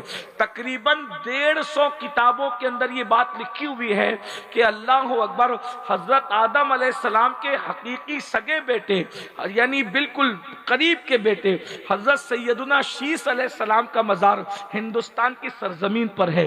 150 کتابوں کے اندر یہ بات لکھی ہوئی ہے، اندازہ فرمائیں۔ اسی طرح حضرت مجدد الفسانی شیخ احمد سرہندی رحمۃ اللہ علیہ نے کئی انبیاء کرام کے مزارات کا تذکرہ ہندوستان کی سرزمین پہ کیا۔ اصحاب رسول یہاں موجود ہے، انبیاء کرام یہاں موجود ہے، اور پھر اللہ کے رسول علیہ الصلوۃ والتسلیم نے ہندوستان کے بارے میں جو گفتگو فرمائی ہے، میں سمجھتا ہوں یہ ہندوستان کا ترہ امتیاز ہے۔ اسی لیے صحابہ کرام کا یہاں آنا جانا لگا رہا، جو رک گئے وہ رک گئے، آنے جانے والے تو بے شمار ہے۔ حضرت سیدنا تمیم داری انصاری رضی اللہ تعالیٰ کا مزار چنئی کی سرزمین پر موجود ہے، اسی طریقے سے حضرت عبداللہ شاہ چنگال رحمۃ اللہ علیہ کا مزار جو ہے وہ ایم پی کی سرزمین پر موجود ہے۔ گجرات میں بھی کئی اصحاب رسول کے مزارات موجود ہیں۔ تو یہ ہندوستان کی سرزمین جو ہے، آپ کو پتہ ہونا چاہیے جب اللہ کے رسول بیت المقدس کی طرف رک کر کے نماز پڑھتے تھے تب ہندوستان میں اسلام آ چکا تھا۔ ہندوستان میں اسلام لانے والا محمد بن قاسم نہیں ہے، وہ بعد میں آیا ہے۔ ہندوستان میں اسلام صحابہ کرام لے کر آئے تھے، اور اس وقت لے کر کے آئے تھے جب ابھی کعبۃ اللہ کی طرف رک کر کے نماز نہیں پڑھی جا رہی تھی، بلکہ بیت المقدس کی طرف نماز پڑھی جا رہی تھی، اور بیت المقدس کی طرف تبرک کر کے اللہ کے رسول علیہ السلام نے ہجرت کے بعد کم و بیش 17 مہینے تک نماز پڑھی۔ اس کا مطلب یہ ہے کہ ابھی مدینہ منورہ جانے میں 2 سال نہیں ہوئے تھے کہ ہندوستان کی سرزمین پر اسلام آ چکا تھا۔ اس سے پتا چلا کہ اسلام اور مسلمانوں کا تعلق ہندوستان سے بڑا قدیم رہا ہے۔ یہ بات میں اس لیے عرض کرنا چاہتا ہوں کہ اب آگے مجھے جو بات کرنی ہے وہ یہ ہے، پھر ہندوستان میں مسلمان آئے، مسلمان ہندوستان کو لوٹنے کے لیے نہیں آئے، ہندوستان کو مسلمان سونے کی چڑیا بنانے کے لیے آئے۔ مسلمانوں نے ہندوستان کو سجایا ہے، مسلمانوں نے ہندوستان کو سنوارا ہے۔ اگر یقین نہیں آتا، میں کوئی فرقہ واریت کی بات کرنے نہیں آیا، بلکہ میں آپ کو اپنی تاریخ بتانے کے لیے آیا ہوں۔ مسلمانوں، تم اپنی تاریخ بھول چکے ہو۔ تاج محل کے ذریعے سے، لال قلعہ کے ذریعے سے، بھول بھلیاں کے ذریعے سے، خوبصورت عمارتوں کے ذریعے سے ہندوستان کو مسلمانوں نے سجایا اور ہندوستان سونے کی چڑیا کہلایا۔ کم و بیش 700 سال سے زیادہ اس ملک پر مسلمانوں نے حکومت کی۔ اللہ اکبر۔ اور اس ملک کو اتنا مضبوط کیا، آپ کو پتا ہوگا انگریزوں کے ہندوستان آنے سے پہلے، انگریزوں کے ہندوستان آنے سے پہلے ایک ایک مسلمان تاجر کے گھر کلکتہ کی سرزمین پر اتنی دولت ہوا کرتی تھی کہ اتنی دولت برطانیہ کے شاہی خزانے میں نہیں ہوتی تھی۔ اندازہ فرمائیں، میں آپ کو اپنی تاریخ بتا رہا ہوں، آپ نے عنوان دیا ہے، اس بنیاد پر میں آپ کے سامنے تاریخ پیش کر رہا ہوں۔ بہت توجہ سے سنیں، میں سمجھتا ہوں کہ شاید یہ باتیں سننے کی ہماری قوم عادی نہیں ہے، آپ کو نعرہ بازی سے زیادہ شوق ہے، لیکن آپ نے عنوان دیا ہے تو آج سن ہی لیجئے، انشاءاللہ پھر کبھی دوسری گفتگو کریں گے آپ کے ذوق کی۔ آج عنوان سے متعلق سن لیں، اس لیے کہ میری کوشش یہ ہوتی ہے کہ آپ جو عنوان دیتے ہیں میں اس پہ گفتگو کرنے کی کوشش کرتا ہوں، اگرچہ میں اتنا باصلاحیت نہیں ہوں، لیکن بہرحال بہت دھیان سے سنیے گا، آپ کو یہ گفتگو کام آئے گی۔ ہندوستان کو سجایا، سنوارا، ہندوستان کو بسایا، ہندوستان کو مضبوط کیا، اور اس کے بعد یہ ملک کو سونے کی چڑیا کہلایا۔ آپ تاریخ جھانک کر دیکھیں، جنہوں نے سونے کی چڑیا بنایا تھا وہ اتنے مالدار تھے، کلکتہ کے ایک ایک مسلم تاجر کے خزانے میں اتنا مال تھا کہ برطانیہ کے شاہی خزانے میں اتنا مال نہیں تھا۔ انگریزوں کی نگاہ ہندوستان پر پڑتی ہے، اور ہندوستان پر پڑنے کے بعد جو ہے پھر وہ دھیرے دھیرے ہندوستان کے اندر ایسٹ انڈیا کمپنی کے ذریعے سے اپنے پنجے گاڑنے لگتے ہیں، اور پھر نتیجہ یہ ہوتا ہے کہ دھیرے دھیرے پورے ملک پر وہ قبضہ کر لیتے ہیں۔ آپ کو میں بتاؤں، ہندوستان کی سرزمین پر انگریزوں نے پہلی مرتبہ کہا تھا کہ آج سے ہندوستان ہمارا ہے۔ یہ بات یاد رکھنا جوانوں، اچھی طرح یاد رکھنا، یہ لفظ، یہ محرہ، بلکہ یہ عبارت، یہ فقرہ انہوں نے کب کہا تھا کہ آج سے ہندوستان ہمارا ہے؟ یہ اپنی خوبصورت تاریخ ہے۔ اللہ اکبر۔ جب تک ٹیپو سلطان فتح علی زندہ رہے اس وقت تک کہ ہندوستان کو ہمارا کہنے کی انگریزوں میں ہمت نہیں ہوئی۔ جس دن ٹیپو سلطان فتح علی کی شہادت ہوئی ہے اس دن انگریزوں نے کہا تھا جب ٹیپو شہید ہو گیا ہے تو آج سے ہندوستان ہمارا ہے۔ اس کا مطلب یہ ہے کہ قبضے میں بھی تم ہی رکاوٹ تھے، قبضے میں بھی تم رکاوٹ بنے ہوئے تھے۔ اللہ اکبر۔ اور یاد رکھنا مسلمانوں، تمہارے اندر اللہ نے اتنے بہادر اور جری لوگوں کو پیدا کیا تھا کہ انگریز ان سے آنکھ ملانے کی ہمت نہیں کرتے تھے۔ اور یہ بھی اپنی تاریخ ہے کہ ٹیپو سلطان جس دن شہید ہوئے تھے اس دن ان کے گلے میں جو موتیوں کا ہار تھا اس زمانے میں اس کی قیمت 5 لاکھ کی تھی۔ یعنی مسلمان کتنا مالدار تھا۔ یہ میں کوئی ہوائی فائرنگ نہیں، آپ تاریخ سے چیک کریں۔ اب تو علم انٹرنیٹ پر آ چکا ہے، اب تو علم انٹرنیٹ پر آ چکا ہے۔ 5 لاکھ کا ہار ٹیپو سلطان شہید اس وقت ان کے گلے میں تھا۔ یہ مسلمانوں کی معاشی پوزیشن تھی، اتنے مالدار تھے مسلمان۔ پھر دھیرے دھیرے ایسٹ انڈیا کمپنی کے ذریعے سے انہوں نے پورے ملک پہ اپنے پنجے گاڑے اور یہ پورا ملک انگریزوں کے حوالے ہو گیا۔ دنیا کے جو دوسرے مذہب کے لوگ ہیں ان میں بھی بہت سارے لوگوں کو یہ تکلیف تھی کہ بھئی انگریز کیوں؟ اس لیے کہ انگریز مذہبی منافرت پھیلاتے تھے اور جو ہے روحانی اذیت پہنچاتے تھے، قلبی اذیت پہنچاتے تھے۔ مسلمانوں کو جو ہے وہ سور کے ذریعے سے قلبی اذیت پہنچاتے تھے، اور دوسرے مذہب والوں کو گائے کی چربی کے ذریعے سے اذیت پہنچاتے تھے۔ تو دوسرے مذہب کے لوگ بھی اذیت میں تھے کہ بھئی یہ کیا ہو رہا ہے، لیکن زیادہ تکلیف مسلمانوں کو تھی۔ اس کی وجہ یہ مسلمانوں کے فیور میں نہیں کہہ رہا ہوں، تاریخ بتا رہا ہوں۔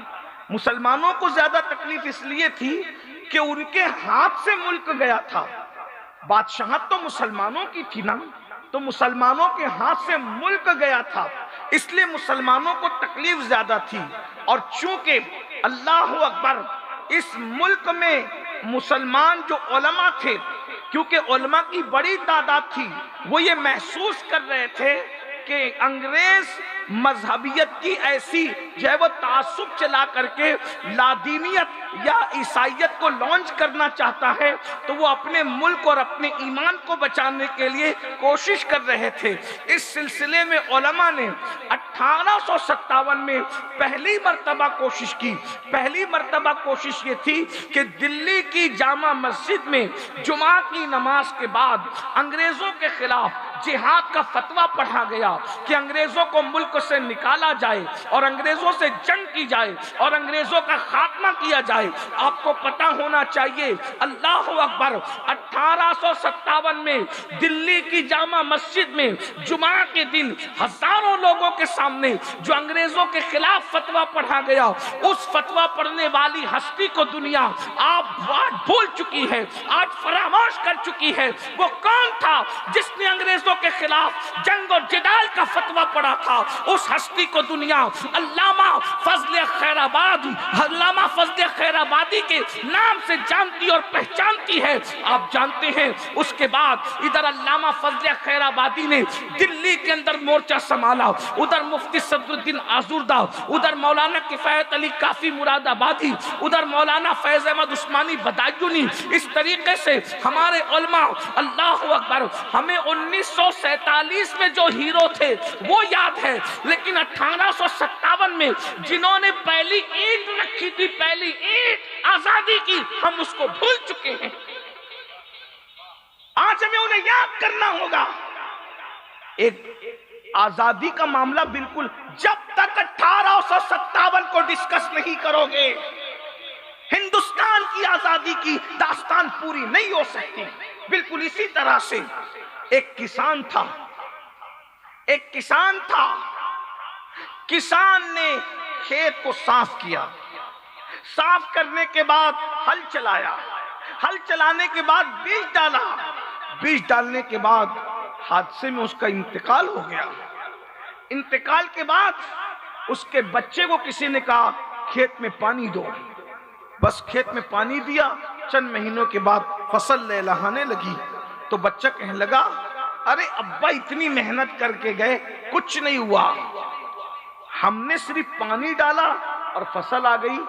تو کسی مفکر نے کہا بچو، پانی سے فصل نہیں آتی، اگر تیرا باپ بیج ڈالنا ڈالتا تو یہ پانی کبھی فصل نہ لاتا۔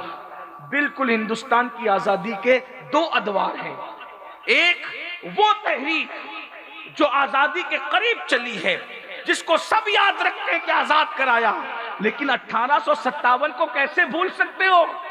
پہلی اینٹ تو آزادی کی اس وقت رکھی گئی جس کو انگریز غدر کا نام دیتا ہے، جس کو انگریز دھوکے کا نام دیتا ہے، اور ہم اس کو انقلاب کا نام دیتے ہیں۔ یہ بہت بڑی قربانی تھی مسلمانوں کی، لاکھوں علماء یہ تمہاری قربانی ہے۔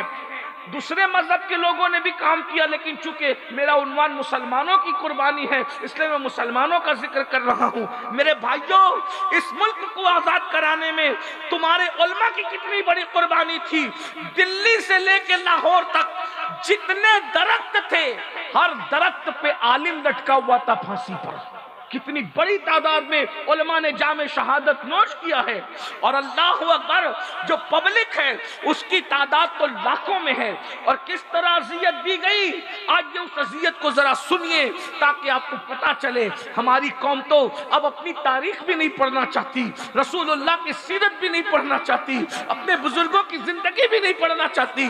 انٹرنیٹ صرف سیریل فلمیں اسی میں مست ہیں، دوسروں سے اپنی تاریخ سن کر کے گمراہ ہو رہے ہو، کبھی ہم سے بھی سنو، اپنے بزرگوں سے سنو، اپنے علماء سے سنو، اپنے طلبہ سے سنو، دوسروں سے کہا تم نے، اوروں سے کہا تم نے، اوروں سے سنا تم نے، کچھ ہم سے بھی کہا ہوتا، کچھ ہم سے بھی سنا ہوتا۔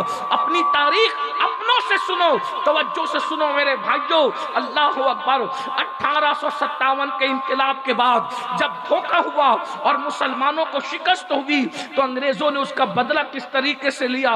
اس طریقے سے بدلہ لیا کہ سور ذبح کیا جاتا اور سور ذبح کر کے پورے کمروں کے اس کو لیپ دیا جاتا، پورے کمرے میں اس کا خون پھیلا دیا جاتا اور مسلمانوں کو کہا جاتا زبان سے چاٹ چاٹ کر اس کے خون کو صاف کرو ورنہ تمہیں قتل کر دیا جائے گا۔ اللہ اکبر۔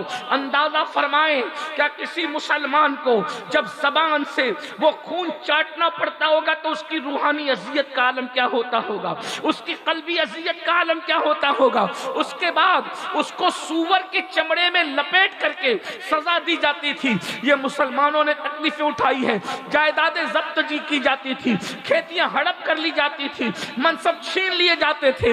آپ کو پتہ ہے علامہ فضل خیر آبادی رحمت اللہ تعالی علیہ کو انڈمان کی سرزمین پر کالا پانی کی سزا بھگتنے کے لیے بھیج دیا گیا۔ اللہ اکبر۔ بہادر شاہ ظفر یہ مغل خاندان کا آخری غیور چشم چراغ، اللہ اکبر۔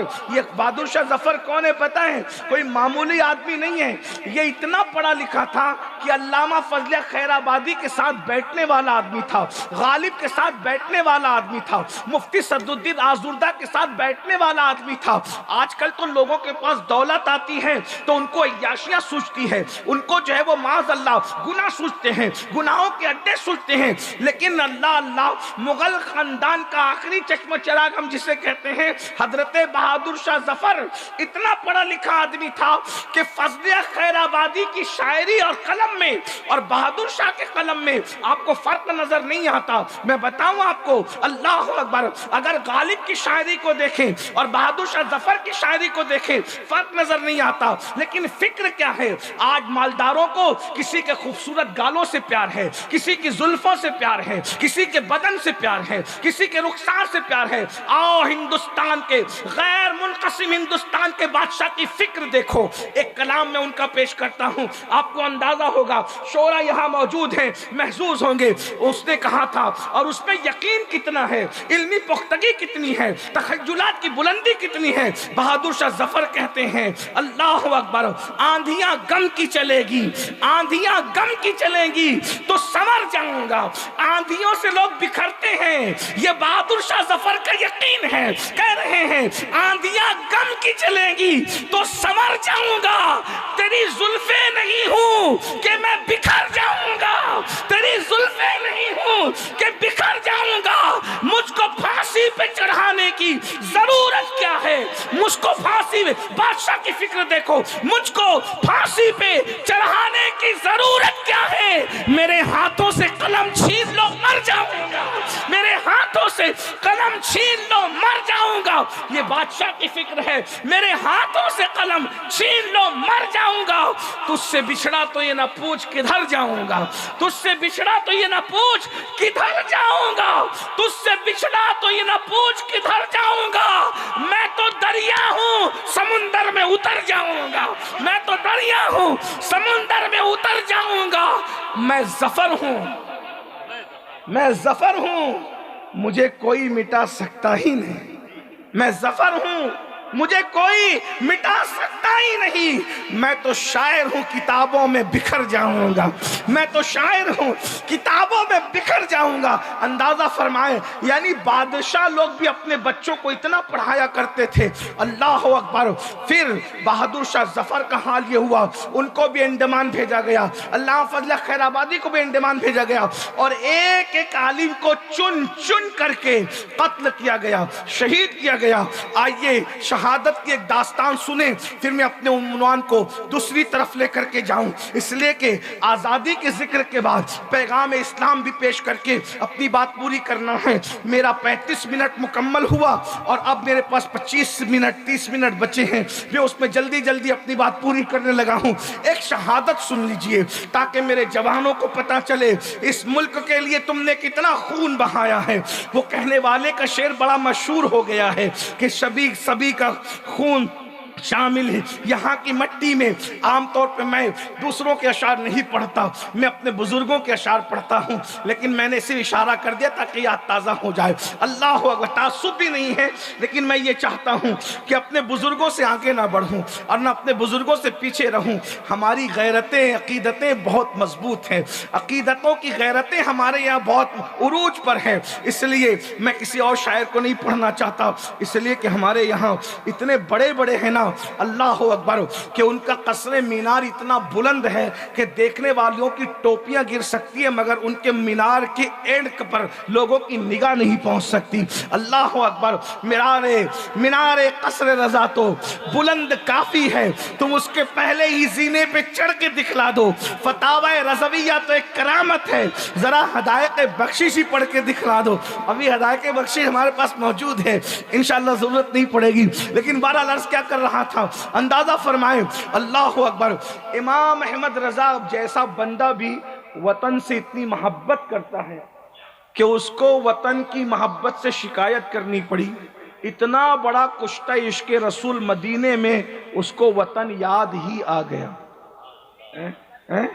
مجھ جیسے اور آپ جیسے نفس پرستوں کو اگر یاد آئے تو حیرت کیا، وہ کشتہ عشق رسول جو فنافر رسول تھا، مدینہ منورہ میں اس کو بھی ہندوستان یاد آیا۔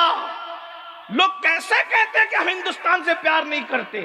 مدینہ منورہ میں اتنے بڑے عاشق کو ہندوستان یاد آیا اور اس نے چھپایا نہیں، کیونکہ مکار لوگ کہتے کچھ ہے کرتے کچھ ہیں۔ اس نے بتا دیا، کہا یاد وطن ستم کیا، یاد تو آئی نا، دیکھ رہے یاد وطن اگرچہ گلا ہے لیکن آئی تو صحیح یاد۔ یاد وطن ستم کیا، دشت حرم سے لائی کیوں، بیٹھے بٹھائے بد نصیب سر پہ بلا اٹھائی کیوں۔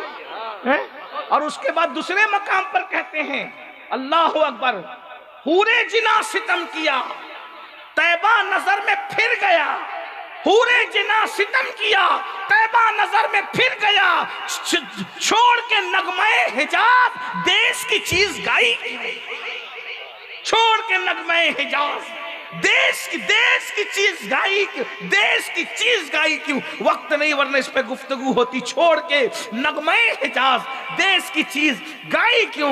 اللہ اکبر، اندازہ فرمائیں تو میں ایک شہادت پڑھنا چاہتا ہوں۔ سور کو کے خون کو لیپ کر کے اس طرح مارا جا رہا ہے، ہندوستان سے لے کر بلکہ دلی سے لے کر لاہور تک کے عالی علماء ٹنگے ہوئے ہیں درختوں پر، کیونکہ ظالم جانتا تھا یہ جو انقلاب ہے 1857 کا، یہ علماء کی کاوشوں سے ہے، علماء کی کوششوں سے ہے، علماء کی محنتوں سے ہے۔ اسی وقت انگریزوں نے فیصلہ کیا تھا علماء سے اعتماد ختم کر دیا جائے، علماء سے اعتماد ختم کر دیا جائے، علماء کی قیادت کو مٹا دیا جائے، ملا اور مسٹر کے اندر فرق کر دیا جائے، دونوں کو الگ الگ سمتوں میں روانہ کر دیا جائے۔ ورنہ مسلمانوں یاد رکھنا، جو عالم ہوتا تھا وہی قائد بھی ہوتا تھا، وہی سیاسی لیڈر بھی ہوتا تھا، جو عالم ہوتا تھا وہی جج بھی ہوتا تھا، جو عالم ہوتا تھا اکثر وہی وکیل بھی ہوتا تھا، جو عالم ہوتا تھا اکثر وہی تاجر بھی ہوتا تھا۔ یہ ہندوستان کی تاریخ ہے۔ ظہر کی اذان سے پہلے ہندوستان کی سرزمین پر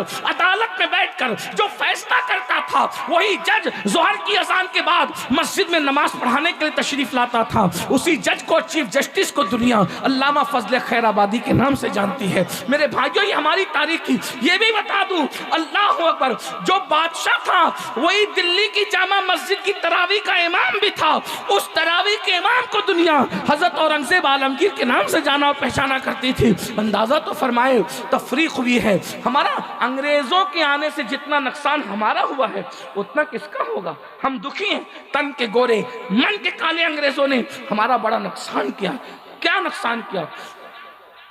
دلی کی سرزمین پر اتنی لاشیں پڑی ہوئی تھی کہ گدھ کھاتے کھاتے اکتا گئے تھے گوشت، گدھ بھی نہیں کھاتے تھے، اتنے ان کے پیٹ بھر گئے تھے۔ گدھوں نے اتنا کھا لیا تھا کہ ان میں چلنے اور اڑنے کی طاقت ختم ہو گئی تھی. ایک شہادت پڑھ کے اپنی گفتگو کو اینڈ کی طرف لے جا رہا ہوں. ایک بندہ جسے دنیا سید کفایت علی کافی مراد آبادی کے نام سے جانتی ہے، مراد آباد کا قائد، انہیں بھی بھول گئے. اب تو لوگوں کو ان کی قبر بھی نہیں پتہ. بہت معافی کے ساتھ، بہت معافی کے ساتھ، مسلمانوں اس سے بڑا المیہ کون ہوگا کہ تم نے اپنے ہیرو کو بھولا ہے، اپنے ہیروز کو فراموش کیا ہے. اتنی محنتی لوگ، اتنے قیمتی لوگ جنہوں نے شہید ہو گئے ملک کے لیے، تم ان کو بھول گئے تو دنیا کیسے یاد رکھے گی؟ قبر بھی نہیں. میں مراد آباد پہنچ کر میں نے 50 مرتبہ کہا مجھے حضرت شہید ملت کفایت علی کافی مراد آبادی کے مزار پہ لے جایا جائے. اکثر لوگوں نے ہاتھ کھڑے کرے کہا ہمیں نہیں پتا. جن لوگوں نے کہا ہمیں پتا ہے تو کہا لے جائیں گے، آج تک وہ نہیں لے گئے. اندازہ فرمائیں. بہت معافی کے ساتھ، گلی کے ننگے دھڑنگے باز چٹنگ بازوں پیر کے تو تم نے اتنے بڑے بڑے مقبرے بنا رکھے ہیں، اور جنہوں نے سب کچھ لٹا دیا ہے وہ آج گمنامی کی خاک میں سو رہے ہیں. ہر گنبد والا مکار نہیں ہے، لیکن بعض مکاروں کو تم نے اتنا پڑھایا چڑھایا صرف اپنی ظالم اور ان بھکتی کی بنیاد پہ. اور کفایت علی کافی کو تو تم کبھی یاد بھی نہیں کرتے. بتاؤ تمہارے کتنے بچوں کفایت علی یاد ہے؟ یہ کون ہے کفایت علی کافی مراد آبادی؟ 1857 میں جس نے ریڑھ کی ہڈی کا کردار ادا کیا ہے. انگریزوں نے ان کو خریدنا چاہا، ہو سکتا ہے شاید لوگوں کو اچھمبا لگے، انگریزوں نے خریدنا چاہا. جب انگریزوں نے خریدنا چاہا کافی اتنا کہہ دو کہ یہ فتویٰ میرا نہیں ہے، میں نے انگریزوں کے خلاف کوئی جو ہے وہ حصہ نہیں لیا ہے. کافی نے انگریزوں سے کہا کہ اگر میں فتوے کا انکار کر دوں، جان تو جانی ہے، موت کا کوئی بھروسہ نہیں، انکار کرنے کے بعد ہو سکتا اگلے پل مر جاؤں، اگلے پل نہیں اگلے مہینے مر جاؤں، اگلے مہینے نہیں اگلے سال مر جاؤں. ارے کبھی تو مرنا ہوگا. کافی تو مرنے کے لیے آیا ہے. فتویٰ جو نبی کی شریعت ہے وہ کبھی مرنے کے لیے نہیں آیا. میں انکار کر کے اپنی جان تو بچا لوں گا، مگر فتوے کی آبرو ختم ہو جائے گی، پھر مسلمان کبھی فتوے پہ اعتبار نہیں کریں گے. کافی جان تو دے سکتا ہے مگر فتوے کی آبرو کو کبھی خطرے میں نہیں دیکھ سکتا. اور تم کہہ رہے ہو جان بچانے کے لیے میں جھوٹ بولوں. واللہ میں قسم کھا کے کہتا ہوں کہ تمہارے خلاف جتنی بھی کاوشیں، کوششیں، منصوبہ بندی مراد آباد کے علاقے میں ہے، سب میں کلیدی کردار میں نے ادا کیا ہے. جو چاہو میرے ساتھ کرو، اس لیے کہ ہم موت سے نہیں ڈرتے. بستر پر عورتیں مرا کرتی ہے، محمد الرسول اللہ کے شعر بستر پر نہیں بلکہ میدان میں مرا کرتے ہیں. اور جان تو جاتے ہی جائے گی. قیامت یہ ہے اب یہاں مرنے پہ ٹھہرا ہے نظارہ تیرا. ہمیں تو دونوں ہی جانب سے سرفرازی ہے، بچے مرے شہید اور بچ گئے تو غازی ہے.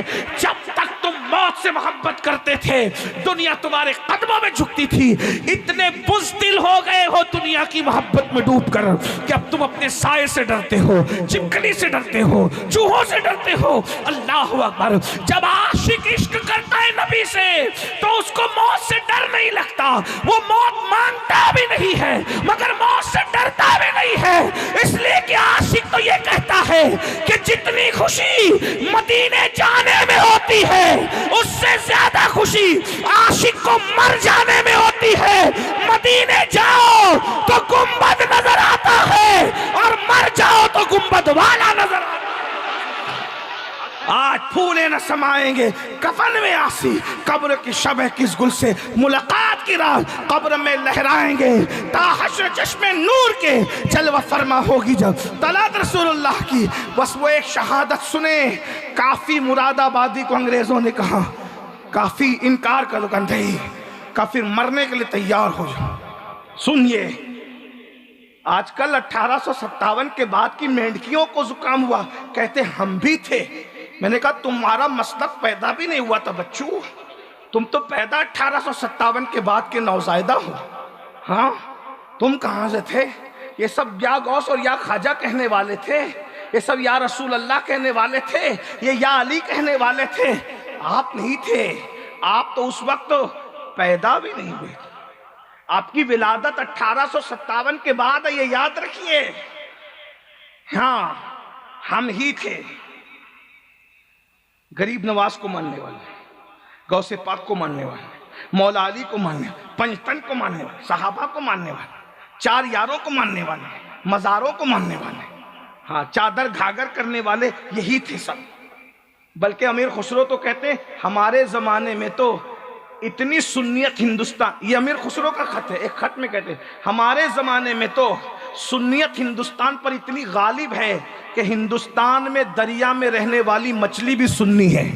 یہ امیر خسرو نے کہا تھا، میں نہیں کہہ رہا ہوں، یہ امیر خسرو کا ذوق ہے، حضرت امیر خسرو نے کہا تھا۔ بہرحال شاعر تھے، شاعرانہ انداز میں کہا تو حضرت کفایت علی مراد آبادی کو کہا کہ آپ یہ کہنے کا نا، میں تو جو میں نے کیا میں اسی کا اعتراف کہا، پھر مرو، مرنے کے لیے تیار، اتنی اذیت ناک موت دیں گے کہ دنیا یاد رکھے گی۔ کافی نے کہا تھا ٹھیک ہے ہم مرنے کے لیے تیار، غور کرنا، مرنے کے لیے تیار ہے، کیسے مارو گے؟ کب؟ پھانسی دیں گے۔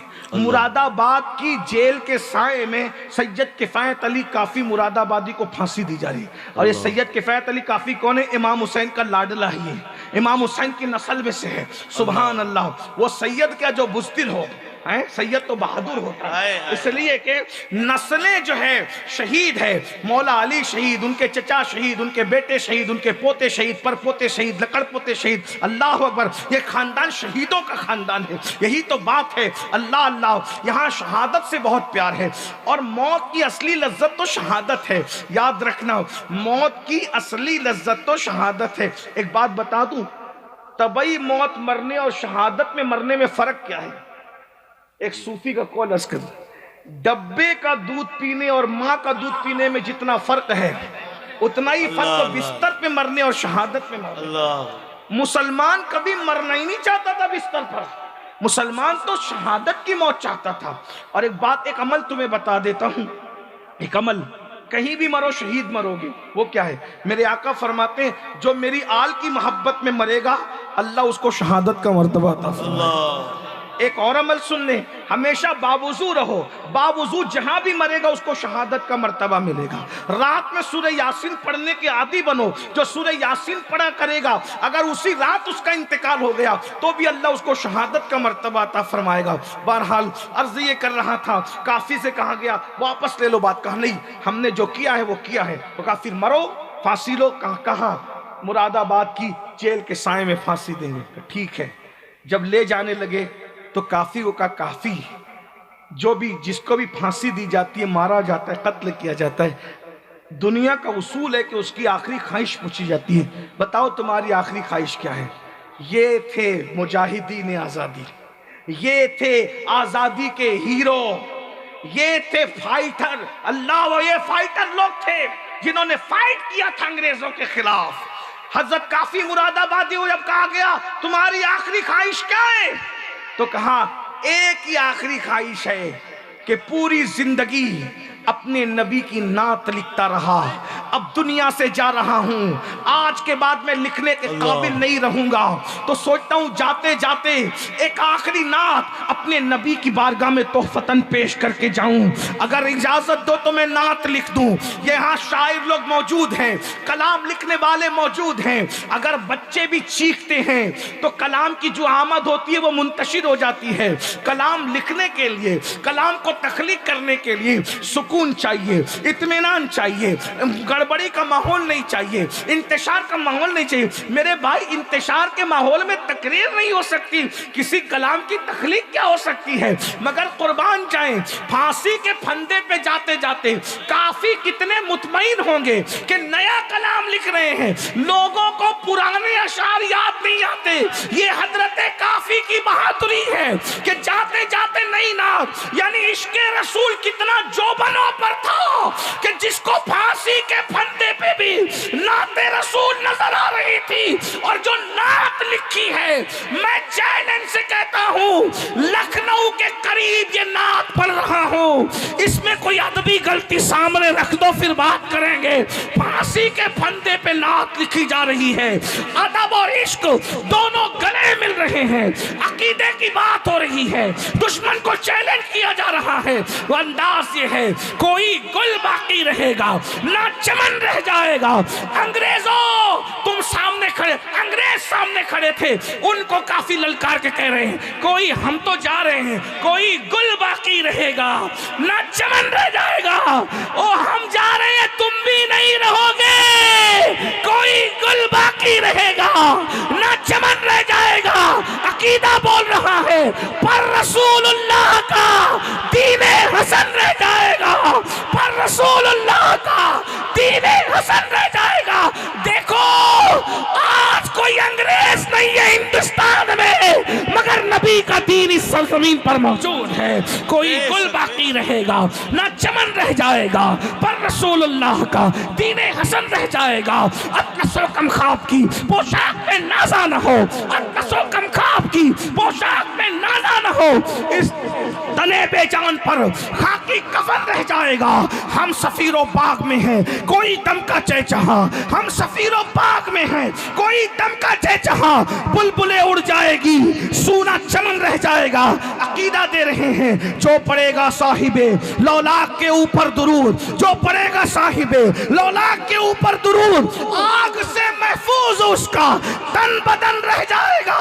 اور ان کو چیلنج کر کہتے ہیں نام شاہان جہاں مٹ جائیں گے لیکن یہاں، یہ پھانسی کے پھندے کے پاس کہہ رہے ہیں نام شاہان جہاں مٹ جائیں گے لیکن یہاں، نام شاہان جہاں مٹ جائیں گے لیکن یہاں، حشر تک نام و نشانے پنجتن رہ جائے گا، حشر تک نام و نشانے پنجتن رہ جائے گا۔ سب فنا ہو جائیں گے، سب فنا ہو جائیں گے، سب فنا ہو جائیں گے، کافی وہ لیکن حشر تک، سب فنا ہو جائیں گے، کافی وہ لیکن حشر تک۔ نام نعت حضرت کا زبانوں پر سخن رہ جائے گا، نعت حضرت کا زبانوں پر سخن رہ جائے گا۔ جب کافی نے یہ نعت پڑھی ہے، انگریزوں کو چیلنج بھی تھا، عقیدے کا اظہار بھی تھا، غیرت عشق بھی تھی، محبت رسول بھی تھی، پنجتن کی حکومت کا اعلان بھی تھا، درود مصطفیٰ کی فضائل بھی تھے۔ انگریز چڑا، اب غور کرنا، انگریز چڑا اور چڑ کر کے کہا اس کو اتنی آسانی سے نہیں ماریں گے، اب ہمیں چیلنج کرتا ہے، اس کو اتنی اذیت دے کے ماریں گے کہ دنیا یاد رکھے گی۔ پھر کیسے مارا پتہ ہے؟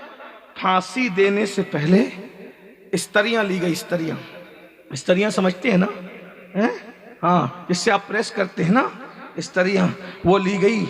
اس زمانے میں یہ پاور والی استریاں نہیں تھی، 200 سال پہلے کی بات۔ وہ جو استریاں تھی وہ کوئلے کی تھی، کوئلے کی، کوئلے بھڑکائے گئے، اور کوئلے بھڑکا کر نعت رسول پڑھنے والے کافی جیسے سید کے بدن پر وہ استریاں چلائی۔ ذرا غور کیجئے۔ لیکن آپ کو بتاؤں، عاشق پر جب مصیبت آتی ہے تو اس کا محبوب اس کے سراہنے ہوتا ہے۔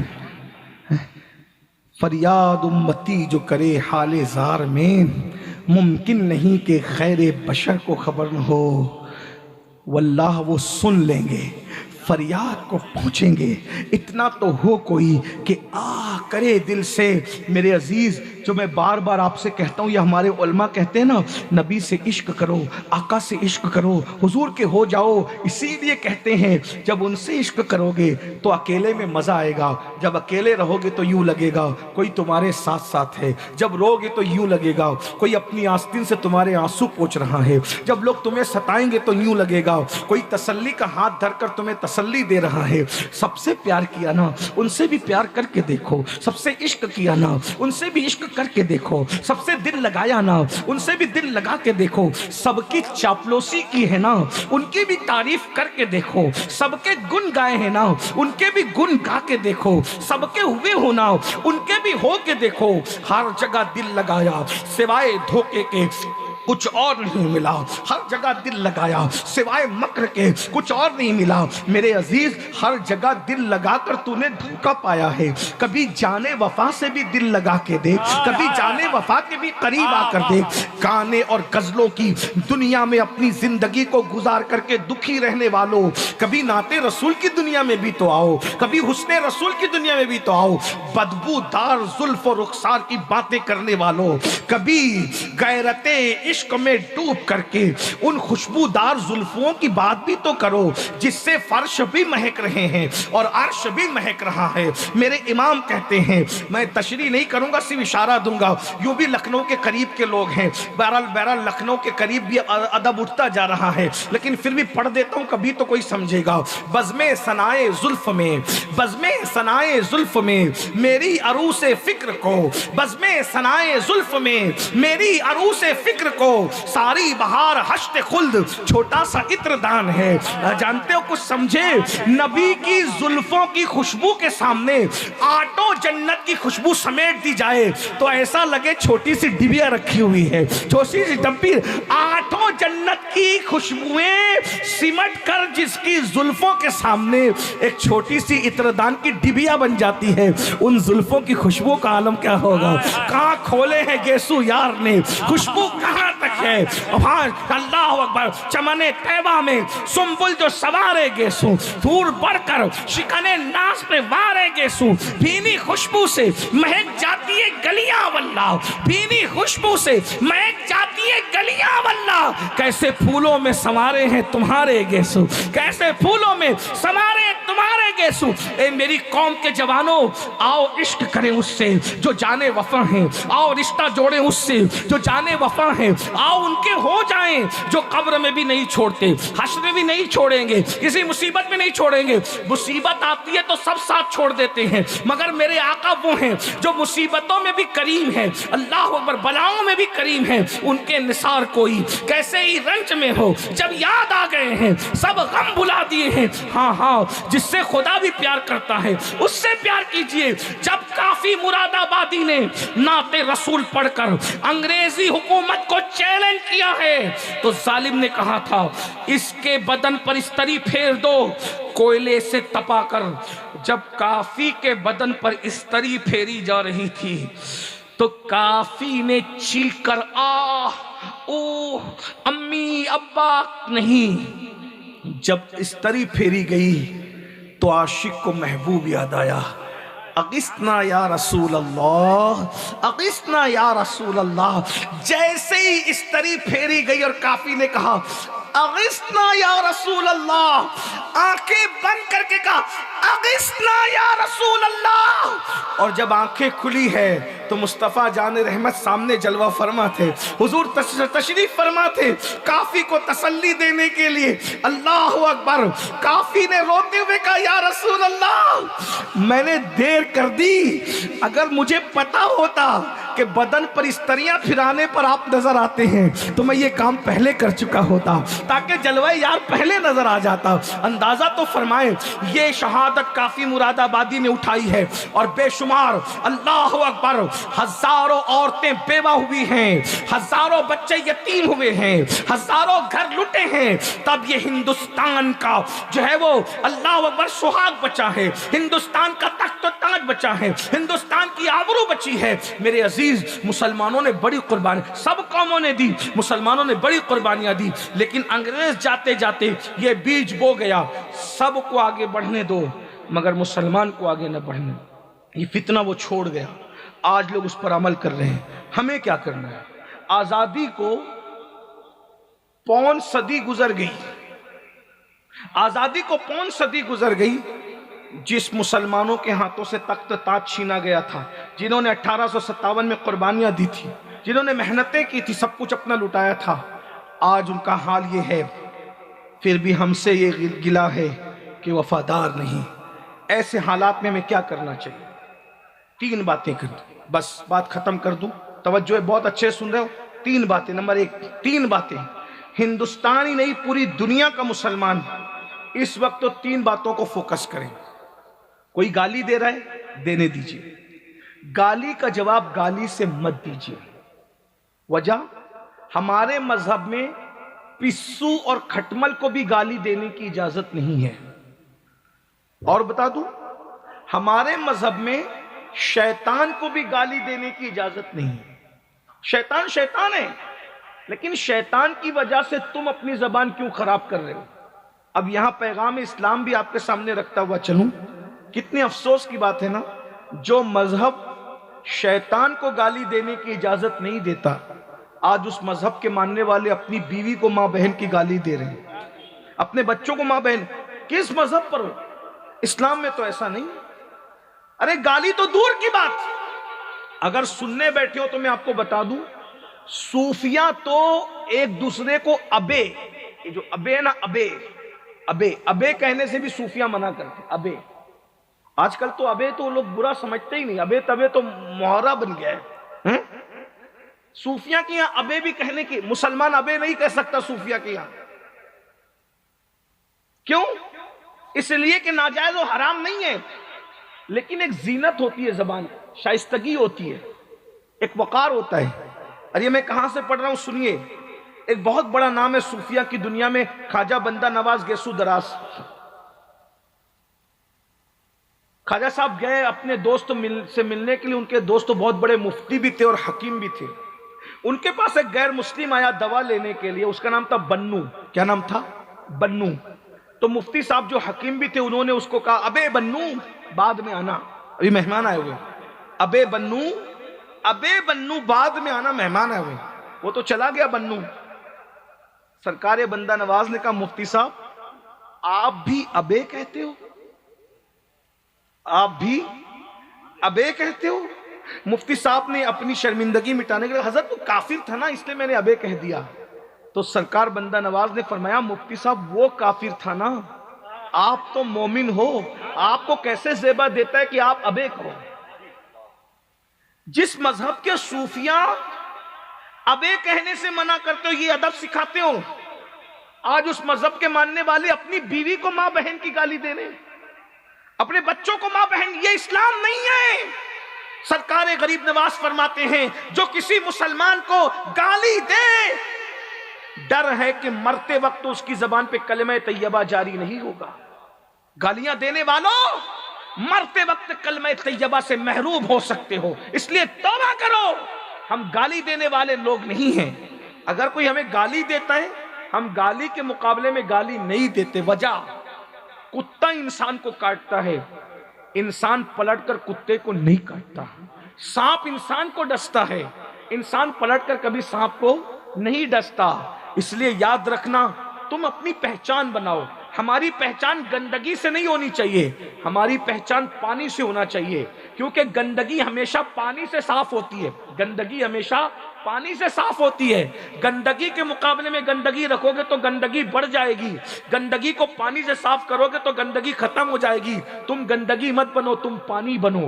یاد رکھنا، کانٹوں کے سرکار محبوب الہی کہا کرتے تھے، کانٹوں کے مقابلے میں کبھی کانٹے مت پھیلاؤ ورنہ دنیا کانٹوں سے بھر جائے گی.